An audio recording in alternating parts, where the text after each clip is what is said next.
The Fire of Cahokia. Wesa, a young artisan, carefully carved intricate designs into clay, capturing the beauty and strength of the sacred Cahokia temple. As dawn broke over the city, he felt pride swell within him. His work adorned the temple where people gathered to worship and seek guidance.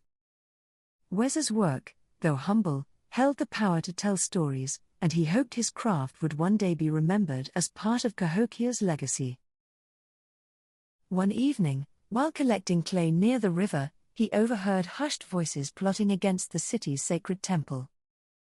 Curious and cautious, Wesa crept closer, hiding in the shadows to listen as two men spoke of igniting a fire to overthrow the temple's leaders. The voice of Ahote, a powerful figure in Cahokia, sent a chill through Wesa's spine. He knew this man harbored ambitions for power. As the men dispersed, Wesa felt a surge of fear and responsibility. He couldn't let them destroy the temple he loved. He rushed to find Kiona, a priestess known for her wisdom, hoping she would help him protect Cahokia's sacred ground. Kiona listened intently, her expression turning grave as Wesa recounted what he'd heard near the river. Ahote's influence runs deep, Kiona warned, but we must act carefully, for he's surrounded by loyal followers. Despite his fear, Wesa resolved to uncover the full extent of Ahote's plan before it could unfold into disaster. Wesa spent days observing Ahote from a distance, noting his meetings with powerful figures and suspicious allies. He noticed that Ahote's followers were often artisans like himself, pressured into loyalty through fear or promises of wealth. Driven by urgency, Wesa sought out those artisans, speaking to them subtly about the value of their work and the importance of unity. One by one, a few artisans began to see the danger in Ahote's ambition, choosing to side with Wesa in secret. Meanwhile, Kiona gathered information from temple attendants and priests, uncovering hints of Ahote's growing network. They learned Ahote planned to set fire to the temple during a festival, a time when the chaos would allow him to seize control. Wesa and Kiona realized they had to move swiftly, yet quietly, if they were to thwart Ahote's treacherous scheme. Wesa's plan was simple but bold. He would secretly warn the city's elders of the impending danger before the festival. Late at night, Wesa approached the elder council, his heart racing as he prepared to reveal what he had uncovered. The elders listened in silence, their faces solemn as Wesa spoke of the plot against the sacred temple. "If this is true," one elder murmured, "Ahote has betrayed not just the temple, but the spirit of Cahokia itself." They agreed to set a trap for Ahote, pretending to support the festival while secretly preparing to guard the temple. The day of the festival arrived, and the city was alive with music and dance as people gathered around the temple. Wesa mingled among the crowd, his eyes darting as he watched for any sign of Ahote and his followers. As the sun began to set, he caught sight of Ahote moving through the crowd, his face masked by a look of intent. Wesa's heart pounded as he saw Ahote slip a small torch from under his cloak, the fire casting a sinister glow. Just as Ahote moved toward the temple, Wesa stepped forward, intercepting him before he could reach the sacred ground. "Stop," Wesa commanded, his voice firm, though fear simmered beneath his determination.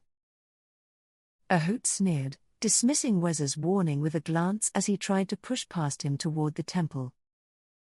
Wesa held his ground, his voice rising above the festival noise, drawing the attention of the crowd. The elders appeared, surrounding Ahote and his followers, their presence a silent message of authority and unity. Enraged, Ahote shouted accusations, claiming Wesa and the elders were enemies of progress and prosperity. Wesa countered, his words sharp, describing how Ahote's fire would burn Cahokia's heart and divide its people. The crowd murmured, torn between loyalty to the temple and curiosity about Ahote's promises of wealth and power. Kiona stepped forward, her voice calm as she reminded the people of their ancestors' legacy and the temple's sacredness. Ahote's followers began to waver, some stepping back, realizing the depth of the betrayal they'd been drawn into. With his plans unraveling, Ahote lashed out, trying to rally his remaining followers with a desperate cry. But the city guards, alerted by the elders, swiftly restrained Ahote, ending his bid for power before it began. Wesa breathed a sigh of relief, but his mind was already churning with thoughts of Cahokia's future and its fragile unity. The elders thanked Wesa for his bravery, recognizing the role of artisans like him in safeguarding the city's heritage. Yet, Wesa could not shake the feeling that Cahokia's troubles ran deeper than Ahote's betrayal. He confided in Kiona, expressing his worry that the city's decline was inevitable despite their victory. Kiona nodded, her gaze somber, for she, too, sensed the shifts in Cahokia's foundations, both political and spiritual. In the following days, Wesa continued his work, carving symbols of hope and resilience into his clay. His art became a quiet reminder to the people, encouraging them to remember their roots and their connection to the land. Though Ahote's rebellion had been quelled, unrest simmered as rival factions vied for influence in the city. Wesa watched with a heavy heart as Cahokia's leaders grew distant from its people, their ambitions clouding their judgment. Realizing that his place was no longer in Cahokia, Wesa decided to leave, carrying with him the city's ancient symbols. On his last day, he visited the temple, placing a small carving at its base as a final tribute to his beloved city. Wesa traveled north, sharing stories of Cahokia and its legacy with the villages he encountered. His art became a bridge between distant communities, a reminder of the beauty and strength of his people's heritage. Over time, tales of Cahokia's glory and decline spread, carried by Wesa's intricate carvings and his quiet wisdom.